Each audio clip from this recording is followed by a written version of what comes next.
I remember the phrase about the killers in white coats in the Soviet Union, which was naturally related to the Jewish doctor's plot and so on and so on. There was no conspiracy. It was all fabricated and staged from nothing. But in the United States of America in our time, unfortunately, it exists. Now I will tell you and show you some real facts about COVID and vaccines. And Obamacare's Stephen Gardner, who grew from 1 million to 2 million subscribers since November 2024, has now invited an incredibly interesting guest. You know the company BlackRock. It's one of the two biggest money management companies in the world, one of the largest investment funds in the world. So for many years, Edward Dodd, that's the person Stephen invited, was a financial director there. Then he left and started his own firm. He is also the first person from the scientific community, I would say, who analyzed the data on COVID mortality and overall deaths in the United States, and he said they're lying to us. They're lying, blatantly lying about everything, treating us like idiots. He himself jokes sometimes that he became, as he said, an internet sensation for a while.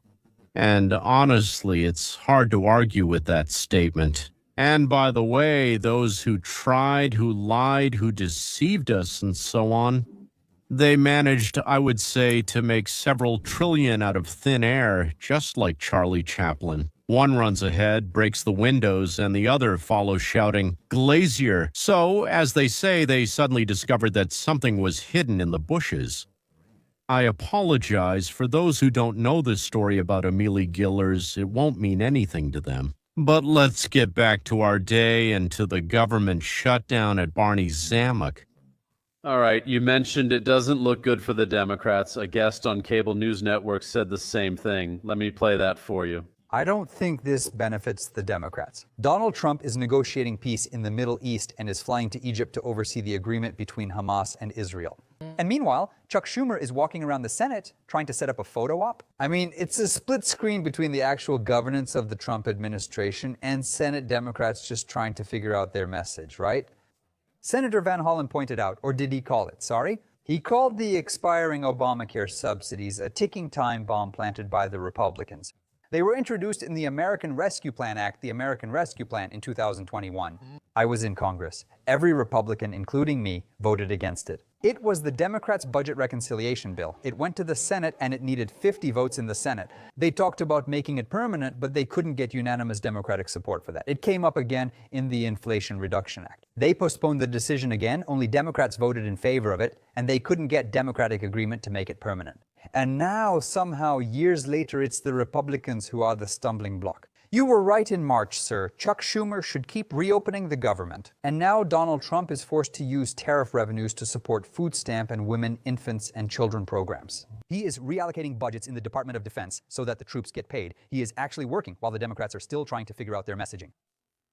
All right, what are your thoughts on this? One group wants a photo for the memory. They desperately need those credits. Obamacare, the other says we gave you years of clean resolutions. Why don't you just let the government reopen again? What are your thoughts on this? Ed, yes. I completely agree with the commentator from Cable News Network. I think this will be considered an optical disaster for the Democrats. And it also brings Obamacare to the forefront, which has been a disaster and remains a disaster since its inception. And it made healthcare more expensive. And I want to share a little anecdotal story from when I was at BlackRock. Before Obamacare was passed, the healthcare industry and stocks related to that ecosystem were falling because of fears that the government, that Obama and his administration were going to nationalize healthcare. And then our analysts, when Obamacare was announced and people started analyzing what was in the bill, there were a lot of conference calls between industry experts. My analyst ran into our offices and my co-portfolio manager, and I asked what was going on. He said, "We need to buy every healthcare stock on the planet." And I asked why. He said, actually, the bill was basically agreed upon by the healthcare industry and it benefits them. And that meant a system was created where the profits would go to the healthcare industry. And if you look at the stocks of the healthcare industry after the passing of Obamacare, they skyrocketed. So it's kind of a transfer of wealth from American taxpayers to the healthcare industry, and that's why our expenses keep rising. These health insurers are making obscene profits, and that's the state of healthcare we have now, where, the average family, a family of 4 or 5, has to pay $20,000 a year for health insurance. And do you know what the average income is? It's absurd. I want to draw your attention to the fact that Obama promised. He went out every day and promised. He said that the healthcare expenses for every family, he meant a family of 4, 2 parents and 2 children, would decrease by $2,500 a year. On average, expenses actually increased by $2,500 even under Obama, and now they've reached $5,000 a year more than before. So it's just one lie after another, and Obama is behind it all. Everything was done in such a way that people got less but had to pay more money for it. First, Romney, when he was governor of Massachusetts, introduced this system and completely bankrupted the state. Then Obama and his guys decided to do the same thing for the whole country. For example, Obama was reportedly given an advance of $100 million for 2 future books and 2 or 3 future documentaries for home box office. So who gave it and what was given? As an advance, we gave $100 million. That's just from known sources. Well, as for the unknown, they say what is unknown doesn't exist. I agree with that. I thought it was interesting. The guest on cable news network, he's like that. The Democrats did it for Obamacare, Democrats, but today, in 2025, it's the Republicans' fault. And, I used to call it Obamacare because in my understanding, it was so terrible, I wanted it to be associated with Obamacare. But now on my show, I always call it the Affordable Care Act because when you compare it with the premiums, you wonder, how can this even be called affordable? It literally made everyone's life more expensive. As you mentioned, it's a redistribution of wealth from Americans' pockets into healthcare, and everything the government touches seems to get worse. Let me show a clip with Senator John Kennedy about this, and then we'll react to it. We understand what's at stake. 24 million people on Obamacare are receiving additional subsidies. The Democrats started this, but it's the same. The initial situation, they blamed the pandemic, but it ended 2 years ago. And out of 24 people on the 16 receive additional subsidies. And what Biden did was remove the restrictions. Previously, you could only qualify for the exchanges if you had Obamacare. If you were a family earning no more than $130,000 a year, now some families earn $600,000 a year. They can get a subsidy, and they are getting a subsidy. It's almost like as if the Affordable Care Act isn't affordable. Hey, George, you nailed it. That's a real problem. Subsidies, don't get me wrong, that's a problem. But the real point from 35,000 feet up is that the Obamacare exchanges are broken. I mean, they were supposed to make insurance cheaper and more accessible. That didn't happen. It's so bad that people won't buy on the exchanges unless the federal government pays them to do it. It was like electric cars. I never understood it. They said electric cars are great, but I wondered if they're so wonderful, why pay people to buy them? And it's the same with Obamacare. It's so bad that people say, we won't buy it unless you give us money. All right, it was like that. This guy is so funny to me. Sorry, I just need to pause for a moment to laugh. So, Obamacare is not unaffordable, not unaffordable. Is it time to go back to private insurance and not make it a mandatory tax where if you don't have insurance, you get fined? Should it go back to catastrophic policies? Because I used to have a catastrophic policy where I paid for everything up to $15,000 and I rarely went to the doctor. They forced this plan on me, raising my insurance from $300 to $1,800 a month. The same thing happened to us. My wife and I were paying about $900, around $800 to $850 a month. And then suddenly they tell us it's $900 for each of us. We're at the age now when age-based insurance kicks in.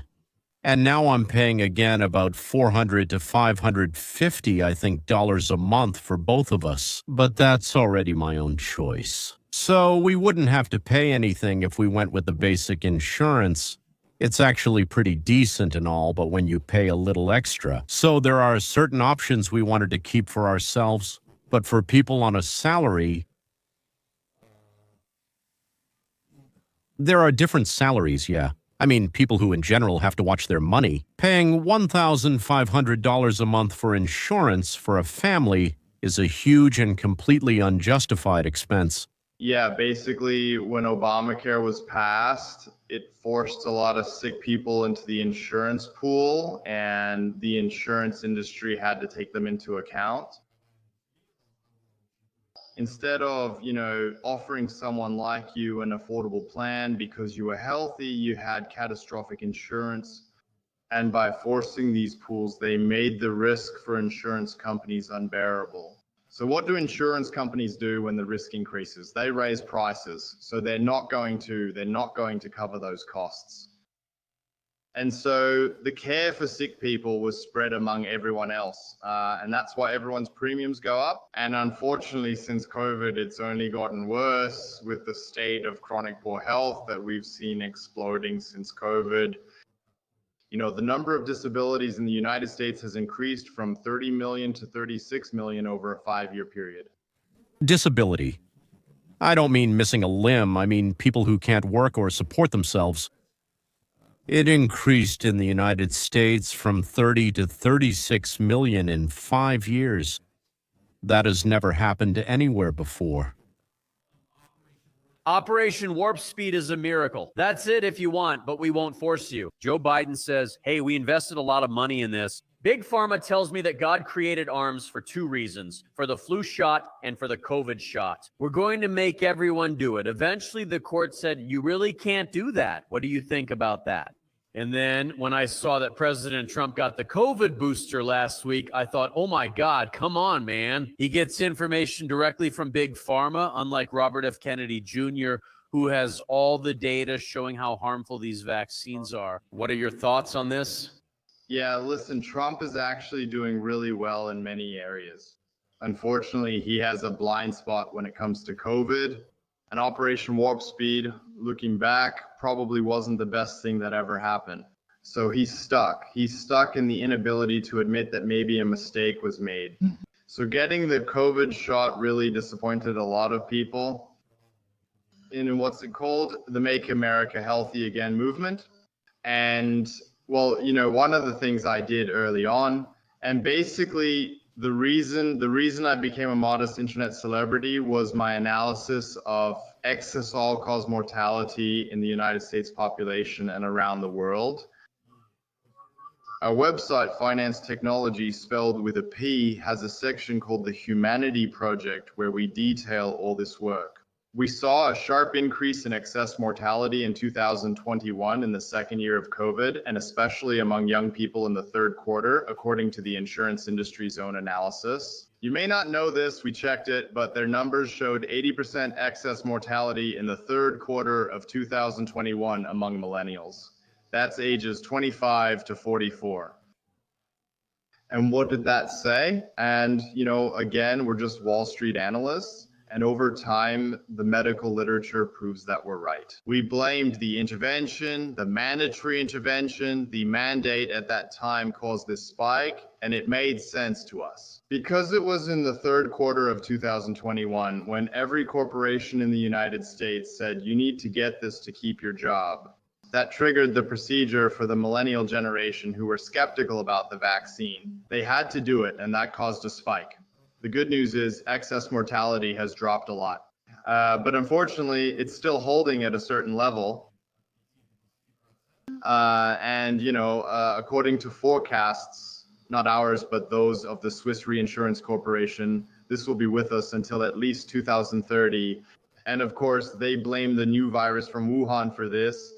And for me, of course, maybe it's worth considering other potential options, which I believe were mandatory interventions for everyone. So, it's a controversial issue in America. It's kind of still the elephant in the room. And Trump, by bringing in Kennedy, if you look at what Kennedy is really targeting, it's everything except what happened during that time. What we discover when they start rolling out this forced vaccination of children is that one doctor testified before Congress. And he showed that chronic diseases in children and adults increased as the number of mandatory vaccines grew. And that there is a correlation between these things. Let me show this to you in the audience, and then we'll discuss it. I believe that we are in the midst of one of the greatest crimes in human history. We have a product that is given to children more than 70 times during their development. It has never been tested using a proper saline placebo. During this period, the number of chronic diseases in this country increased from 10% of children having one or more chronic conditions to more than 50% of children having one or more chronic conditions. Secretary Kennedy, at the hearings that took place last week, said that the latest Centers for Disease Control and Prevention data shows that 76% of Americans now have one or more chronic conditions. And I believe that many of these chronic diseases are caused by iatrogenic injuries.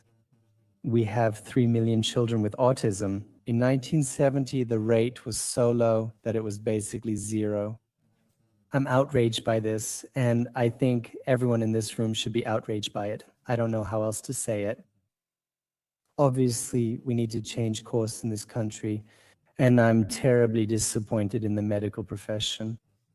In the social sciences, there's a term called epistemic capture, when the entire process of knowledge production is taken over by one field, and that's what has happened with science and medicine. So I think we need to change course, and I think the people who were hiding the epidemic Of autism and the epidemic of heterogeneous injuries should be held accountable for their actions, all right? That's quite a serious accusation. But I hear what he's saying. Where's the good in that? Mainstream media can't survive without Big Pharma because that's 70% of their revenue. These medical journals, they can't survive without money from Big Pharma. Medical schools can't survive without money from Big Pharma. Elementary, middle, and high schools require all 72 shots. They've made it mandatory to attend. And they've never undergone placebo testing with saline solution. They're not tested for too many at once. Some of these vaccines were tested for 4 days and then got approved. Your thoughts on what he was saying there? That's an interesting topic. And, you know, I'm 58 years old and my children were born more than 20 years ago. And I think it's obvious that the vaccination schedule was completely different. Even back then, there were fewer mandatory vaccines. And I didn't realize what was happening with America's chronic health until COVID. And COVID kind of lifted the veil from my eyes. And getting closer to this mandatory COVID shot, I realized that this is something. It's a process that's been going on for decades and slowly but surely culminated in the COVID shock and awe of the complete partnership between pharmaceuticals and the government. And what we found is that, as you said, 70% of the revenue for many of these major media outlets comes from the pharmaceutical industry. And honestly, nobody actually buys medicine because of television commercials. And I honestly believe that's the case, that it's a kind of hush money so they don't criticize the pharmaceutical industry. And if you look back, you know, 60 Minutes used to show all kinds of negative news about pharmaceuticals, and then those kinds of stories and investigative journalism pretty much disappeared. That's an interesting idea. The pharmaceutical industry doesn't need advertising. Well, advertising on television and the internet. They do it through doctors, through hospitals, and so on, and so forth. But still, it pays billions of dollars for advertising that it doesn't need, so that the mass media don't say anything bad about vaccines and medicines.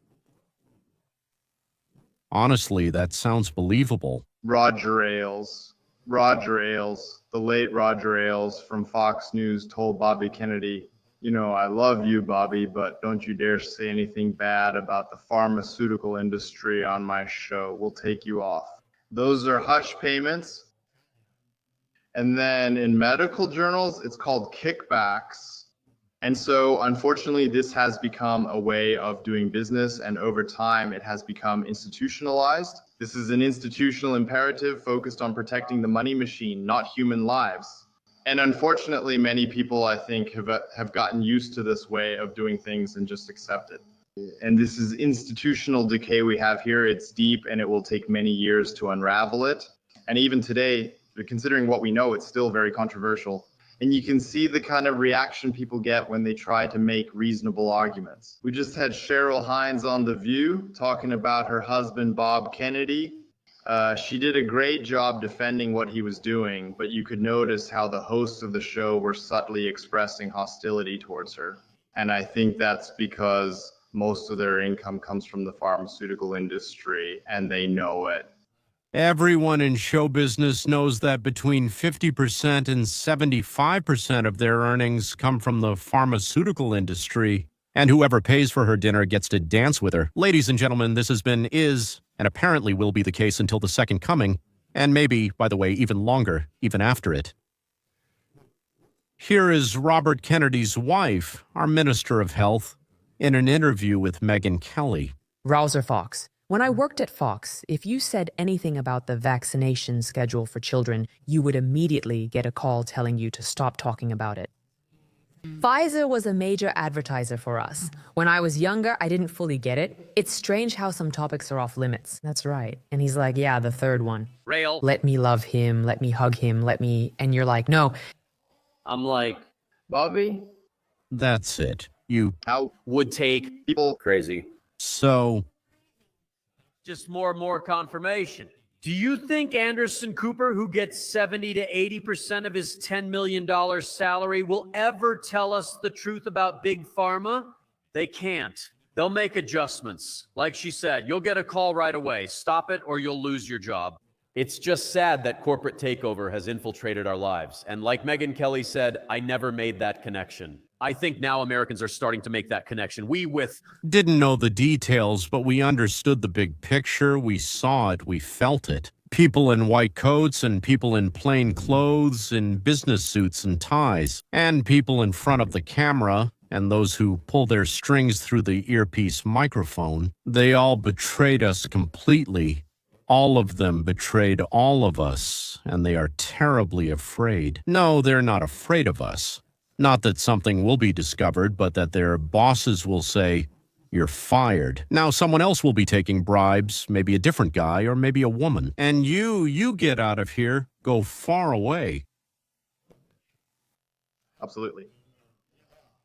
And, the Food and Drug Administration receives about 70. The drug division of the Food and Drug Administration receives about 70% of its budget from licensing fees paid by the pharmaceutical industry. So their budget also depends on the pharmaceutical industry. So we have this, we have that. By the way, this was an article in the New York Times. I didn't invent this.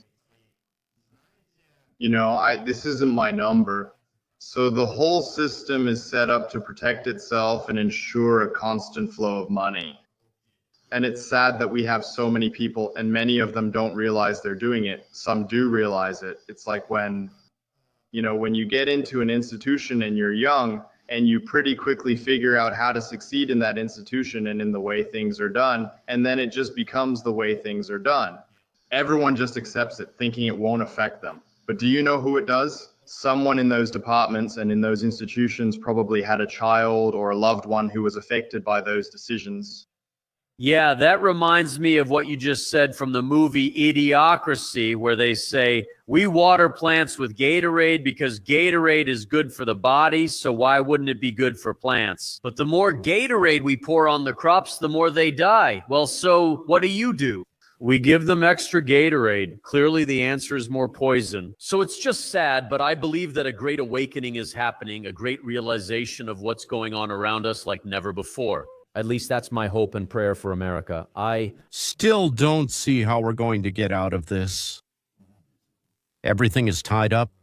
They won't accept the child if it's a kindergarten if he doesn't have a vaccination. But vaccinations can kill a certain percentage of children and make 50% of children dead, as we were just told with chronic illnesses, including autism.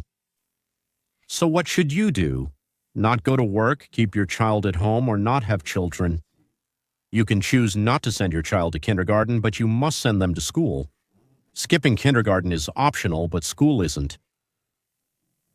Sorry, but if they come and your child isn't in school, they'll take them away, they'll take them from you, they'll say they're absent, they're lying around, they're injecting all the vaccinations immediately.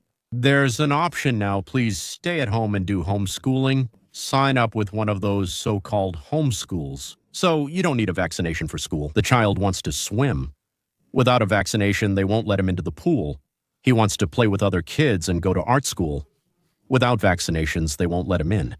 And getting vaccinated means a 50% chance of developing a chronic illness. I just can't imagine how I would act in this situation. I just don't even want to think about it. I don't see any demonstrations of enraged parents. By the way, maybe they just don't know enough. That's why I'm trying to tell as much as possible, to open people's eyes, to give more facts. I understand that you can't change everything at once and you can't put everyone in jail, but what do we have on the front of courts and punishments for those who have harmed us in this, well, us, our children, all of us, yes, in this, and by the way, in other areas as well. I'm telling you, cash means business. Everything comes out down to the last detail. We are looking into so many different leads about the criminal activities of those in power, and we won't stop until each one is fully uncovered. The documents won't be given to Congress or the courts, and we won't transfer everything to the departments, including the Department of Justice. These charges that you've seen and those you'll see in the near future are just the beginning. But I have to remind the audience of one thing. Everyone says, it's been 7 months, what have you done? Well, they spent 20 years building this mess. The temple of corruption. And now it's all over. Yes, you can be sure that it's all over. And I like how he calls it a temple of corruption stricken by disease, because essentially that's really so true. He's exposing all of this with Dan Bongina, Pam Bondi, Lindsay, and Hallie Eigen in Eastern Virginia. We'll talk about her because she's putting things in order. She's getting rid of all the allegedly corrupt lawyers who didn't want to move forward with various charges. Because, they have friends. Didn't Dan tell us the other day, who the heck needs a friend in Washington? If you need a friend, get a dog. And we're here to do our job, and we're going to keep doing that job. What exactly, the president should be removed from this. He is removed from this. He's like, I'm letting them do it, but, he knows what happened. What is the official for? Well, let me remind you, 95% of officials are Democrats, and the other 5% are either independents or Republicans. God knows that's why they hate Trump. He will hold them accountable for their crimes. No, not reward them like Biden, Clinton, Obama. He will judge them, expel them, fire them, and imprison the most malicious ones, and confiscate through the courts the property they stole from us or acquired illegally. She is on our pain, on our suffering. He knows how he was unfairly persecuted in blatant violation of his civil rights. And it wasn't just him. You wonder why Eric Trump's book is #1. He came on the show the other day. We talked about it. Why his? His book is #1 because it wasn't just about his family, but everyone connected to the Make America Great Again movement. And you didn't have to work for him. You didn't have to run a campaign. Basically, it wasn't necessary. If you're a journalist, it's part of the job. I get that from my own experience. But if you were an ordinary American, you were in danger. If someone saw your Twitter, if someone saw your Facebook, if someone knew you supported Trump, you were basically a persona non grata, and that was encouraged. That's why Americans are angry. That's why they helped elect him again, and he won. So you can do whatever you want against the king. He won both the Electoral College and popular vote, so let's make America great again. He's ready to agree. Dan Cash is serious. Let's hear his interview with my friend Maria from the weekend. I was kicked off social media 7 times in 2023, my channels. In 2024, I think it was a bit less. 6 times out of 100 for longer periods. Now they're scared, they hate, they sweat, they fart, but they're afraid. All these accusations made Obama say recently on a podcast that democracy is now under threat. No, he says that all the time. He was the one who threatened to spy on my campaign. He started it. Obama spied on my campaign. And he did it knowing it was illegal. He knew it was illegal, but he started all of this. And there are a lot of dishonest people, and I suspect they'll get caught. Yes, they'll get caught. That's what's promised here, okay? So if you were a dishonest person, I'm almost quoting Dan, because I've already shown you this clip before, and I want to show you something new from him. But he was on Fox about 8 weeks ago, maybe 10 weeks ago at this point. He said, listen, if you're a dishonest politician who does wrong, we'll find and hold you accountable. Because you know no one should have to go through this. What happened was terrible, whether it involved Russia or the limited liability company claims about Hunter Biden's laptop were false. It's just disinformation. We showed you the emails between Brennan and CIA Deputy Director Mike Morrell. Incredible things all created, mind creation. Anthony Blinken, Biden's main person, became Secretary of State.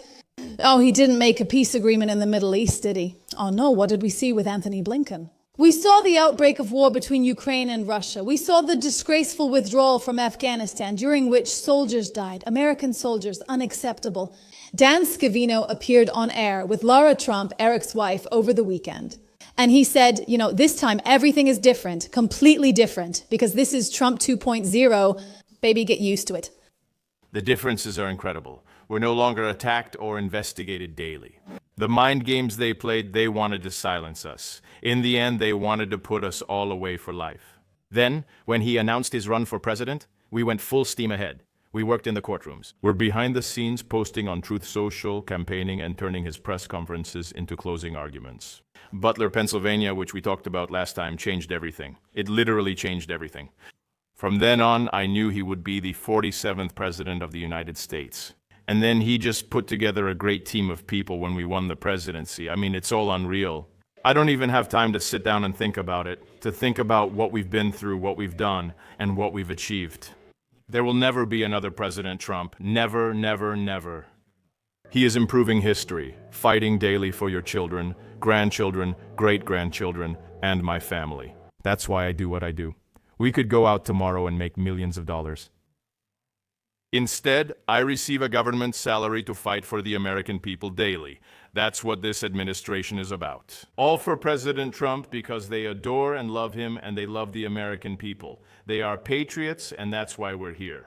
We have a mission to deliver for everyone out there, and we will continue this mission. We will fight every day, no matter what blows we take, no matter who tries to stop us. We will fight, fight, fight, fight, fight.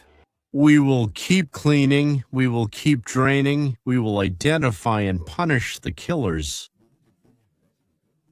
Both those in white coats and those who pulled their strings, and those who sold out and betrayed for 30 plus 30 plus 30 times 30 pieces of silver. Here's one of them, by the way. He can't do the job. He won't protect the public. He'll misuse the Bureau's resources. He'll turn it into a weapon against the president's political opponents. They are for protecting the safety, the public safety of the American people, even though... If you can prove even one of these slogans, just one, well, explain why you're so nervous. Okay, fine, don't explain it to us. Trish will explain everything instead of you. A calling, you know, you were foolish enough to go out and supposedly get 2 main residences. You can't do that. Adam, that's not how it works. For heaven's sake, with a mortgage, you have to pay the price. I'm expecting a charge from Maryland soon. Meanwhile, again, they say that this is just using the government as a weapon. No, it's not. Want to discuss who weaponized the government? We know who did. Yes, we know. What about the other names that Donald Trump listed yesterday in the Oval Office? Yes, look, all these people. We know that some investigations are already underway, but Donald Trump made it clear that he is directing his Department of Justice to investigate his enemies. I mean, he made it clear in a post on Truth Social, which was reportedly intended as a personal message to his Attorney General. We see this everywhere, as career prosecutors face pressure to bring cases, whether justified or not. As the senator said, this is a crisis of democracy unlike anything before. The Department of Justice used to be independent, but now it doesn't seem that way. Well, How can you lie like that, looking us in the eyes? Well, of course, you learned, yes, so to speak. Well, you learned. You got used to it already. Yes. The Attorney General, starting from Franklin Delano Roosevelt Kennedy, Clinton, Obama, Biden, Carter, has always been the president's right hand of retribution against his enemies and the person who protected him from behind, so to speak, yes, in all of the above cases. And the journalist who is speaking knows it, and the listeners know it, and the listeners know that the journalist knows, and we know that the listeners know, the journalist knows, and everyone knows. But he looks as he thinks with honest eyes and lies. Well, just like that. Without stopping. Donald Trump called himself the chief law enforcement officer and said he wasn't involved in these matters. Evidence shows that if he isn't involved, people close to him in the White House are definitely managing this. Kate. Candidate Lannon, thanks. What did they think happened? Did you only see the lower third of the screen? About 30 million phone records were wiretapped under the Biden administration in 2023. What were they doing that year? Oh, they knew he was going to run for president, and they wanted to study the Make America Great Again movement. I have more information about this today, but first of all, you also have your partner, Pam Lindsay Halligan. In Eastern Virginia, she's clearing out the United States Attorney's Office by firing as many people as possible. Many people there, so to speak, rely on the system. And by the system, I mean, all right. They had friends, for heaven's sake. James Comey's son-in-law was in the office. Will they stay loyal to the president or to James Comey's son-in-law and Donald Trump? Never forget, he's an outsider. He comes in and they don't like outsiders. I mean, even if you're a Republican, if you're Mitt Romney, hey, you're part of the club, right? And they weren't that nice to him either. Let's be honest. But if they're going to tolerate a Republican, then the Republican has to be one of them, not some guy building skyscrapers who used to be on television. That's unacceptable. So here is Lindsay Halligan, by the way, another outsider who people say doesn't have the experience for this.